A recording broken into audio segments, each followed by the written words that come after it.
अस्हाबिही अजमाइन अम्मा बाद। हज़रात अकाबिर और मुअज़्ज़ज़ रफ़ाक़ाए किराम, आज की ये बहुत मुनफरिद किस्म की मजलिस जिस मुनफरिद तकरीब के लिए मुनाक़िद की गई थी, अल्लाह की मशीयत वमा तशाऊन इल्ला यशा अल्लाहु रब्बुल आलमीन के दारुल उलूम देवबंद के मुहतमिम हज़रत मौलाना अबुल कासिम दामद बरकातुहुम की तशरीफ़ आवरी तय थी और दारुल उलूम रहीमिया से जारी होने वाले फतावा का एक मुंतखब मजमूआ जिल्द अव्वल उसका इजरा होना था, लेकिन चूँकि उन अकाबिर की तशरीफ़ आवरी नहीं हो सकी, इसलिए अब इस मजलिस को बहरहाल मुनाक़िद होना था और मुनाक़िद की जा रही है। अब इस वक्त ज़रूरत इस बात की है कि हम यहाँ से कुछ लेकर के जाएं। तो हज़रात, फतावा का मजमुआ दारुल उलूम रहीमिया का पिछली पूरी तारीख़ में जितने फतावा वहाँ से जारी हुए और वो मुख्तलिफ हज़रात वहाँ फतावा का काम करते रहे, उनका एक मुंतखब मजमुआ इस वक्त मुरतब हुआ है और उसकी एक जिल्द, पहली जिल्द जो है उसका इजरा होना था। हज़रात, फतवा की जमा है, फतवा तक़वा के वज़न पर है। फतवा के माना आते हैं बंद चीज़ को खोलना, गैर मुबहम चीज़ को वाज़ेह करना, नामालूम चीज़ को बताना। और फतवा के एक माना ये भी आते हैं जवामर्दी, कुव्वत, इजहार शुजाअत, ये माना भी आते हैं। इसी से है फतन। फतवे का माना होते हैं दीन जानने वाला किसी मसले के न जानने वाले को दीन का हुक्म बताए। ये दीन जानने वाला जब मुस्तनद होगा तो उसी के बाद कही हुई बात जो है वो फतवा कहलाएगी। फतवे का लफ्ज़ कुरान करीम में भी है, वह यस्तफ्तूनक कुल इल्लाहु युफ्तीकुम फिल कलाला। बल्कि बाज़ मुहक्किकीन का कहना यह है कि कुरान करीम में लफ्ज़ फतवा तकरीबन 11 जगहों पर आया है। अहादीस में बकसरत ये लफ्ज़ मौजूद है। इस वक्त फतावा रहीमिया दारुल उलूम रहीमिया कश्मीर का इजरा होने वाला है। इस हवाले से ज़रूरत महसूस हुई कि कश्मीर की तारीख में देखा जाए कि कश्मीर की तारीख में फतवा कब कब और किस किस तरह से शाया हुआ है। तो इसके लिए मैं मुख्तसरन अर्ज़ करूँगा, आप जहन में रख लें। उम्मीद है कि आइंदा आपको काम देगा कि कश्मीर में इस्लामी तारीख के 5 मरहले हैं। पहला मरहला वो है जब कश्मीर में इस्लाम दाखिल हुआ और यहाँ के यहीं के रहने वाले मुसलमानों की हुकूमत कायम हुई, शामिली दौरे हुकूमत। उसके बाद फिर दूसरा दौरे हुकूमत आया जो रहने वालों ने उसका कब्जा किया, असहाब तशय्यो का दौरे हुकूमत। फिर तीसरा दौर आया, उसको कहते हैं मुगलों का दौरे हुकूमत। फिर चौथा दौर आया, उसको कहते हैं अफगानियों का दौरे हुकूमत। और उसके बाद 5वां दौर आया है, उसमें कहते हैं सिखों का दौरे हुकूमत। पहला दौर जिसमें इस्लाम यहाँ कश्मीर में आया वो 250 साल तक रहा है और यहाँ कश्मीर के लोगों ने कश्मीर पर हुकूमत की है, उसको कहते हैं शामिली दौरे हुकूमत। इसका आगाज़ हुआ किस तरह से कि बर्र सगीर के आसपास के तमाम इलाकों में इस्लाम फैल चुका था, लेकिन कश्मीर में इस्लाम नहीं फैला था। वजह उसकी यह है कि यहाँ लोग दाई बन करके नहीं आए थे, सयाह बन करके तो आते थे, ताजिर बन करके आते थे, तिजारत करके वापस चले जाते थे, लेकिन यहाँ इस्लाम बाकायदा फैला हो इसका सबूत नहीं मिलता। नमाजें पढ़ी गई हैं, अजानें भी पढ़ी गई हैं, लोग इक्का दुक्का पाए भी गए हैं, आना भी साबित है, वापस जाने का पता नहीं चलता है। लेकिन बाकायदा जो कश्मीर में इस्लाम दाखिल हुआ वो एक दाई दीन के जरिए से, जिनका नाम था सैयद अब्दुल रहमान बुलबुल, और अपने साथ एक पूरी जमात को लेकर के आए जिसका तस्करा आमतौर पर किताबों में नहीं मिलता है। अब्दुल रहमान बुलबुल ने यहाँ के उस वक्त के राजा जिसका नाम था रिंचन, उससे मुलाकात की और मुलाकात करने के बाद उसने इस्लाम कबूल किया। इसका नाम सदरुद्दीन रखा गया। अब्दुल रहमान बुलबुल पहले दाई इस्लाम और पहला शख्स जिसने इस्लाम कबूल किया है वो है सदरुद्दीन, जो पहले रिंचन के नाम से था। इस तरह से गोया कश्मीर की तारीख ये बता रही है कि यहाँ इस्लाम दावत के जरिए पहुंचा, न उसमें लालच था, न उसमें कोई प्रेशर था, न कोई धोखा था। अपनी तलब थी, अल्लाह का फजल था और दाई की मेहनत थी।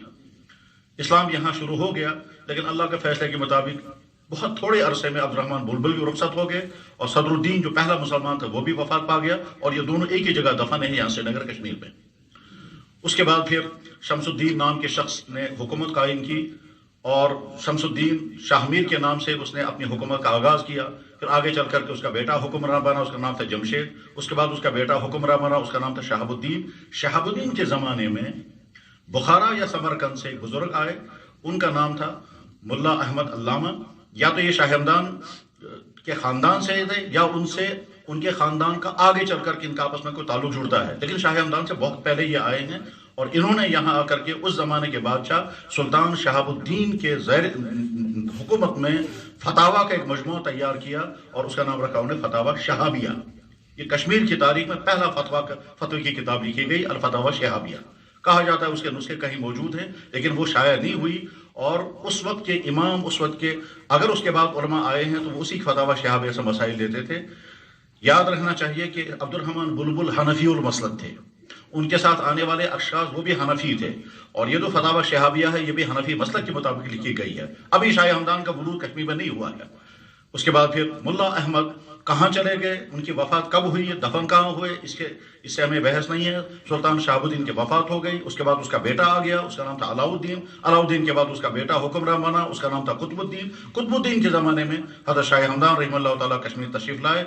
अब्दुर्रहमान बुलबुल और शाह हमदान के दरमियान तकरीबन 50 साल का फासला है। शाह हमदान रहमतुल्लाह तआला जब कश्मीर तशरीफ़ लाए तो चूंकि वो शाफिल मसलक थे, लेकिन ये भी तमाम, क्योंकि आप हज़रत तालिब इल्म रहे हैं, तालिब इल्मी ज़िंदगी भर रहना चाहिए। शाह हमदान असल में शाफी नहीं थे, असल में वो हनफी थे, लेकिन जिस बुजुर्ग के साथ उनका बैत का ताल्लुक था वो शाफिल मसलक थे।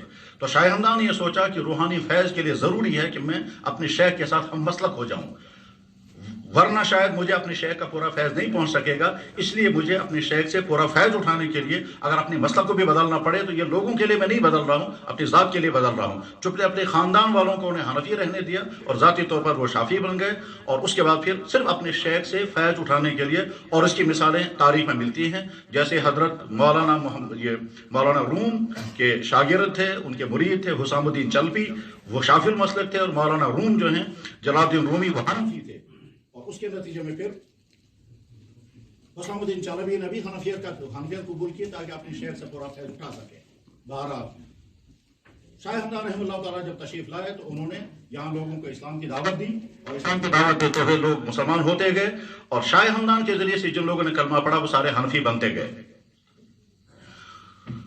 हनफी बनते गए, उसका नतीजा यह हुआ कि कश्मीर में पहले इस्लाम से महरूम अफराद की तादाद ज़्यादा थी, और अब हम शाहिदाम रहमतुल्लाह की मेहनत और कुर्बानी से पूरे कश्मीर में इस्लाम के मानने वालों, नूर तौहीद से आरास्ता इंसानों की तादाद ज़्यादा हो गई और ईमान से महरूम लोगों की तादाद कम हो गई। लेकिन इसके बावजूद बहुत असर और रसूख वाले अफराद यहाँ मौजूद थे। शाह हमदान रहमतुल्लाह तआला वापस चले गए। उनका इरादा था कि फिर हमेशा कश्मीर के लिए बसें, मगर वो मुकद्दर नहीं था और रास्ते में उनकी वफात हो गई। इस तरह से खतलान में वो मदफून हो गए। अलबत्ता उन्होंने अपने बेटे जो 10 साल की या 12 साल की उम्र के थे, मोहम्मद हमदानी, उनको वसीयत की कि तुम वापस जाकर के कश्मीर के दीन की आबियारी करना, वहाँ मैंने जो दरख्त लगाया है उसकी पासबानी करना, और अपने मुरीदीन और अपने शागिर्दों से कहा कि इस मेरे बेटे की इल्मी और रूहानी तरबियत करें। चुनांचे उनके मुरीदीन ने, उनके तलामिज़ा ने, उनके ख़ानदान वालों ने मोहम्मद हमदानी की बहुत अच्छी तरह से तरबियत की। तकरीबन 10 साल और 22 साल की उम्र में मोहम्मद हमदानी इल्मी और अमली और अखलाकी और रूहानी एतबार से मुकम्मल हो करके फिर कश्मीर तशरीफ़ लाए हैं, और उस वक्त पूरे कश्मीर में उनका इस्तकबाल किया। ये गैर शादीशुदा नौजवान लड़का था, और उस वक्त यहाँ कश्मीर में सुल्तान सिकंदर शाह की हुकूमत थी, और उसके वज़ीर जो थे वो ईमान से महरूम शख्स थे और बहुत सख्त मिजाज के आदमी के थे। लेकिन मीर मोहम्मद हमदानी रहमतुल्लाह तआला जो जवान राना थे, उनसे मुलाकात की, और वो शख्स जो ईमान से महरूम था वो सहबड़ के बजाय सैफुद्दीन बन गया। फिर सैफुद्दीन ने मीर मोहम्मद हमदानी से दरख्वास्त की कि मैंने आपकी दावत पर इस्लाम कबूल कर लिया, अब एक मेहरबानी आप ये करें कि मेरी पेशकश भी कबूल कर लें। चुनांचे मीर मोहम्मद हमदानी ने कहा आपकी पेशकश क्या है? उन्होंने कहा वादा करोगे तो मैं बताऊंगा। उन्होंने कहा वादा तो करना मुश्किल है लेकिन बता दीजिए। उन्होंने कहा मेरी बेटी से आप निकाह कर लें। चुनांचे मीर मोहम्मद हमदानी का निकाह सहबट, जो बाद में सैफुद्दीन बने, उनकी बेटी के साथ हुआ। बारिया उसका नाम था, और यहाँ चाडोरा के इलाके में किसी जगह वो मदफून है। मीर मोहम्मद हमदानी रहमतुल्लाह तआला के आने से इस्लाम और ज़्यादा मुस्तहकम हुआ। जिन जिन खित्तों में लोगों ने अभी कलमा नहीं पढ़ा था वो मजबूत हो गए, मुसलमानों को दीनी तरबियत शुरू हो गई, और उन्होंने ही श्रीनगर का ईदगाह, श्रीनगर का मलका और मुख्तलिफ मकामात की तामीर होने वाली खानकाहों की आबियारी भी की, उनका इह्या भी किया, उनका इस्तेहकाम भी हुआ। बहरहाल इस तरह से शाहमीरी दौरे हुकूमत चलता रहा आगे। इस बीच में उलमा भी आते गए کتابیں بھی لکھی جاتی رہی ہیں، لیکن باقاعدہ فتاوا کی کوئی کتاب اس بیچ میں نہیں لکھی گئی، یہاں تک کہ شامیلی دور حکومت جو تقریباً 250 سال تھا، وہ شامیلی دور حکومت ختم ہو گیا، اور اس کے بعد پھر دوسرا دور حکومت شروع ہوا جس میں بہت یہاں مظالم ہوئے ہیں، اور اس مظالم کے زمانے میں بھی یہاں بڑے بڑے صاحب علم تھے، جس میں شیخ یعقوب سرفی، بابا داؤد خاکی، اسی طرح سے محدث شمس الدین پال، محدث جوہرنا، ملا حاجی کشمیری، حتیٰ کہ بابا داؤد مشکاتی نام کے بزرگ تھے جن کو مشکات شریف زبانی یاد تھی۔ شیخ یعقوب سرفی رحمہ اللہ تعالیٰ بہت متصلب قسم کے حنفی تھے، سری نگر میں انہوں نے پڑھا، پھر یہاں سے پڑھنے کے بعد یہاں سے وہ بخارا گئے، ہزارہ، پھر بخارا، پھر سمرقند، اور وہاں سے بصرہ، کوفہ، اور وہاں سے واپس کشمیر آئے، کشمیر سے نکل کر کے پھر وہ حرمین گئے، اور اس زمانے میں وہ حرم شریف میں علامہ ابن حجر مکی رحمہ اللہ تعالیٰ تھے، ان سے انہوں نے حدیث پڑھی، اور واپس جب آئے ہیں تو بر صغیر کی تاریخ میں ہمارے علم کے مطابق پہلی بخاری شریف کی شرح جو ناتمام ہے شیخ یعقوب سرفی نے لکھی ہے، اور وہ غالباً ریسرچ لائبریری میں مخطوطی کے شکل میں موجود ہے۔ اسی طرح سے اس دور سے پہلے سلطان سکندر شاہ، جس کے متعلق تاریخوں میں عجیب واقعات لکھے ہوئے ہیں، سلطان سکندر شاہ کے زمانے میں جب مسائل بیان ہوتے تھے تو سب سے زیادہ مشکل مسئلہ پیش آتا تھا تقسیم میراث، تو تقسیم میراث کے مسئلے حل نہیں ہوتے تھے، تو ایک بزرگ پیدا نکلے جو خراسان سے آئے تھے، اور وہ سید احمد حمدانی کے نام سے تھے، سید احمد خراسانی کے نام سے تھے، انہوں نے تنویر السراج کے نام سے سراجی کی شرح لکھی جو بر صغیر میں پہلی شرح ہے۔ اس سے پہلے سراجی، کیونکہ اس سے پہلے سراجی نہ پڑھائی جاتی تھی اور نہ اس کی کوئی شرح لکھی گئی تھی، یہاں بر صغیر میں پہلی شرح وہی لکھی گئی ہے۔ دور اور آگے چلتا رہا، یہاں تک کہ وقت چونکہ کم ہے، بہت زیادہ تفصیل سے بتانے کا وقت نہیں ہے، دور آگے چلتا رہا، یہاں تک کہ وقت آیا ہے کہ یہاں پر ملا معین الدین نقشبندی نام کے ایک بزرگ نے اپنے ساتھ 5 بڑے علماء کو ملایا، اور پھر انہیں ایک بورڈ بنا کر کے فتاوا کا کام شروع کیا، اور فتاوا نقشبندیہ نام کی کتاب لکھی، جس میں تقریباً فقہ حنفی کی 20 کتابوں کو سامنے رکھا، ٹھیک اسی طرح سے جس طرح سے فتاوا عالمگیری لکھی گئی ہے، اسی طرح سے ملا معین الدین نے فتاوا نقشبندیہ لکھی ہے، اور وہ تقریباً 20 حنفی کتابوں کے ماخذ کو سامنے رکھ کر کی کتاب مرتب ہوئی، اس کا نام رکھا گیا فتاوا نقشبندیہ، وہ بھی مخطوطی کی شکل میں، باقاعدہ وہ چھپی نہیں ہے۔ غرض اس طرح سے 2 اہم ترین واقعات پائے جاتے ہیں کشمیر کی تاریخ میں، مرتب فتاوا لکھنا اور اس کے بعد پھر اس کو شائع کرنا۔ اس کے بعد تاریخ میں ہمیں باقاعدہ کہیں مستقلاً کسی فتوی کی کتاب کا تذکرہ نہیں ملتا ہے، یہاں تک کہ آج کا دور آ گیا، اور آج اب شاید کشمیر کی تاریخ میں پہلی مرتبہ اس طرح سے اجتماعی طور پر ایک فتوا کی کتاب سامنے آ رہی ہے۔ اللہ تعالیٰ شانہ اس حسن ابتدا کو حسن اختتام تک پہنچائے۔ حضرات، آپ حضرات مختلف خطوں سے آئے ہیں، ہم سب ایک ہی کشتی کے سوار ہیں، تاریخ گزرتی ہے، ہر دور میں دین کے کام کرنے والوں کا کام باقی رہتا ہے، اور دین مٹانے والوں کا نام بھی مٹتا ہے، اور ان کی محنتیں بھی ختم ہو جاتی ہیں۔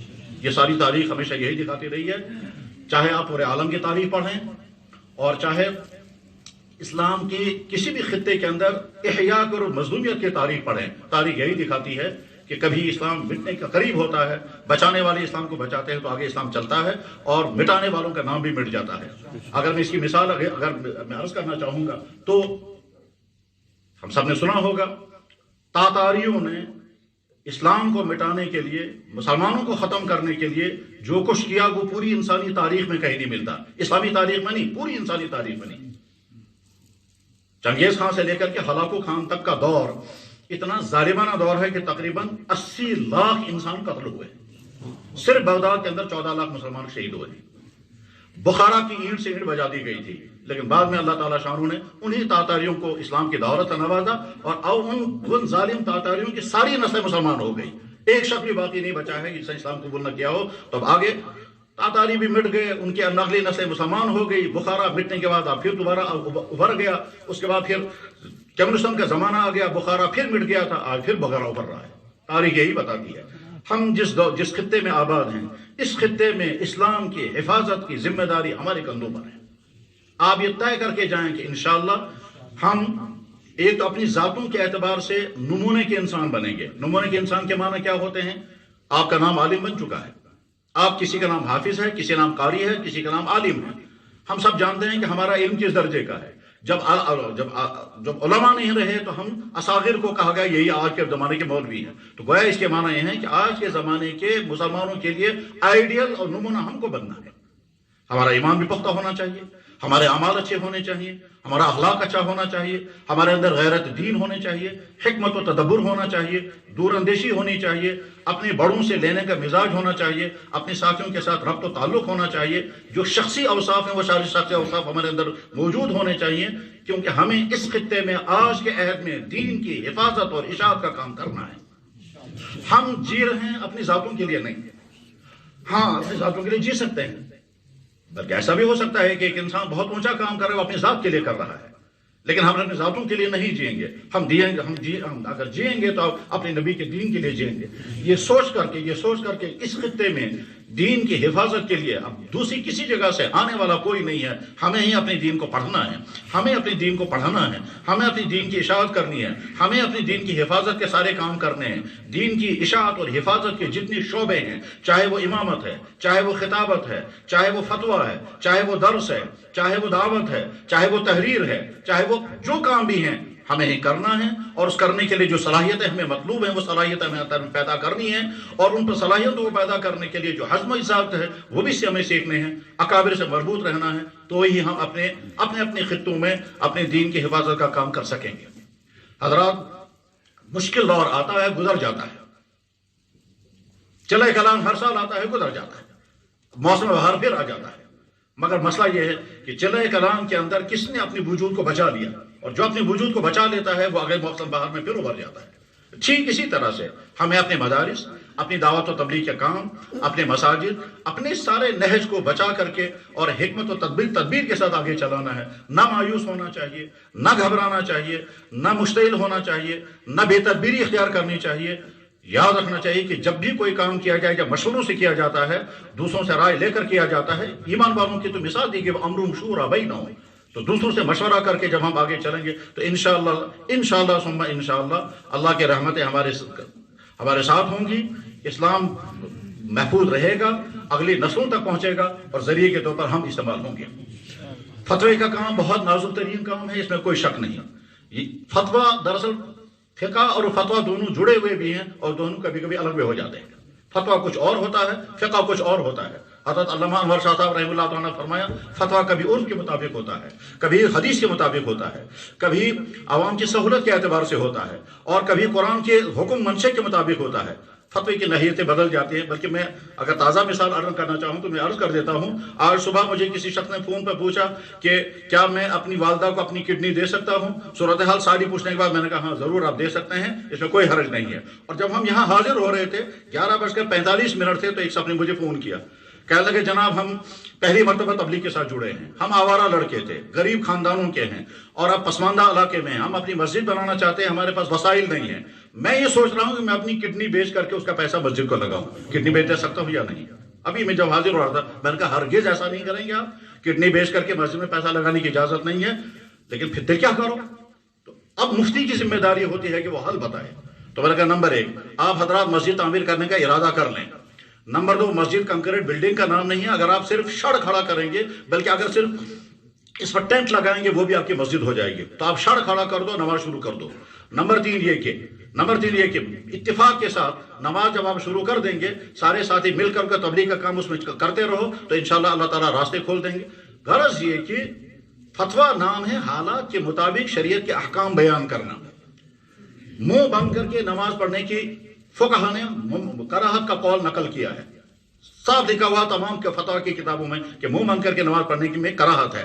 لیکن جب کورونا کا مسئلہ آ گیا، ساری دنیا کے مفتی حضرات نے فیصلہ کیا کہ ماسک لگا کے نماز پڑھنے میں کوئی مشاہدہ نہیں ہے. ٹھیک اسی طرح سے صفوں کو اکثار کھڑا کر کے نماز پڑھنے کی تلقین احادیث میں آئی ہے.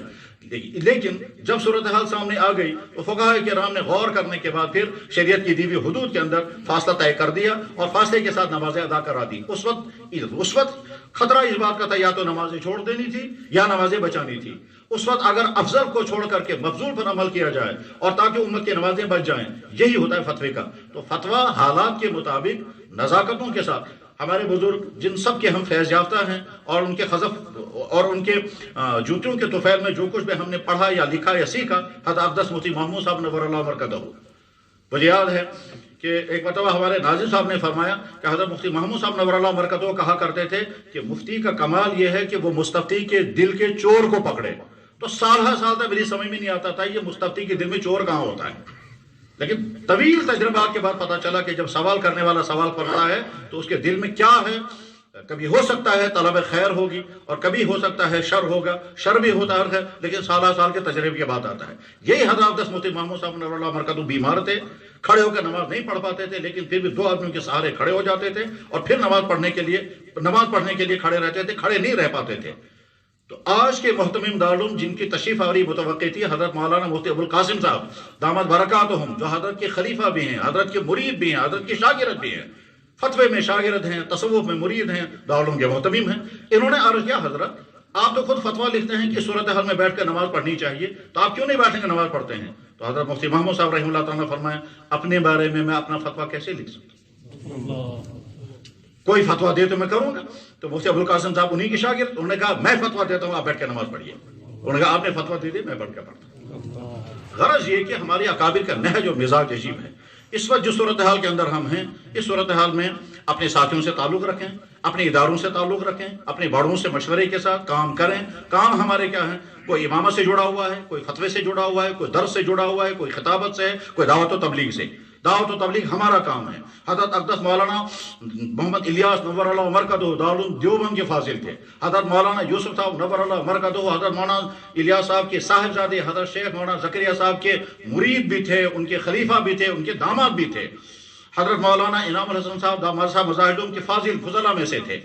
इन तमाम अकाबिर के जरिए हज़रत मौलाना मंजूर नौमानी, हज़रत मौलाना सैयद अबुल हसन अली नदवी रहमतुल्लाह ताला, जिन तमाम की मेहनतों कुर्बानियों से तबलीग आलम में फैली है, ये तमाम हमारे अकाबिरीन थे। दावत व तबलीग का जो नहज चला रहा है, इस सिलसिले में हमारे उलमा, हमारे बड़ों ने जो राय, जो फैसला किया है, उस फैसले को समझें और समझने के बाद आप उसी राय पर हमको आगे चलना है। इंतशार और इख्तिलाफ से अपने आप को दूर रखना है। अक्लमंद इंसान वो है कि जो दूसरे का मसला अपने सर न ले। अक्लमंद इंसान वो है कि जो दूसरे का मसला खुद न पूछे। हजरत, जिस दौर में हम हैं, इस दौर में काम करने पर हमें बशारत इंसानों से मिले या न मिले, आज के इमाम को, आज के आलिम को, आज के मुदर्रिस को, यहाँ के लोगों से बशारतें मिलें या न मिलें, हौसला अफजाई हो या न हो, तहसीन मिले या न मिले, आज के इंसान में, आज के दौर में दीन के काम करने वाले के लिए बशारत अल्लाह की तरफ से है और अल्लाह के नबी अलैहिस्सलाम की तरफ से।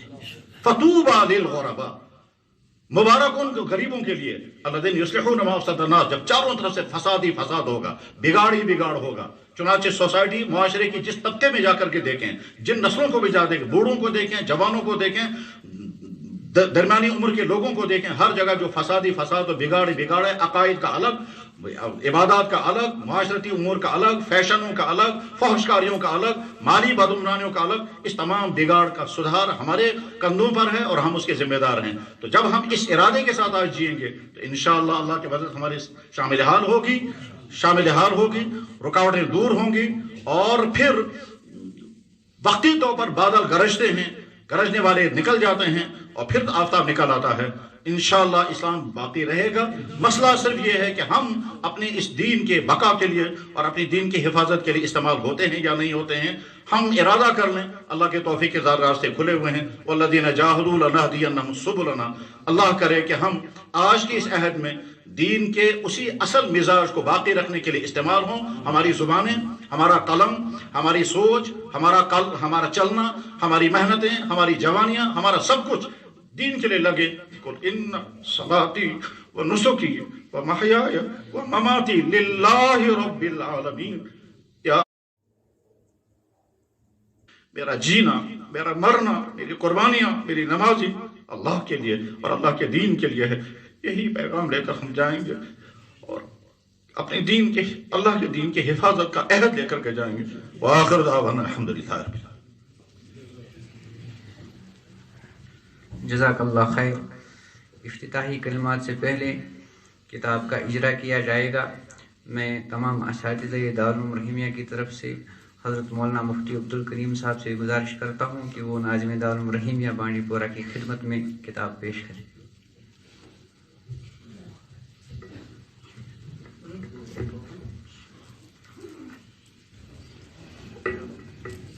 आप लोग ज़ियारत कर लें।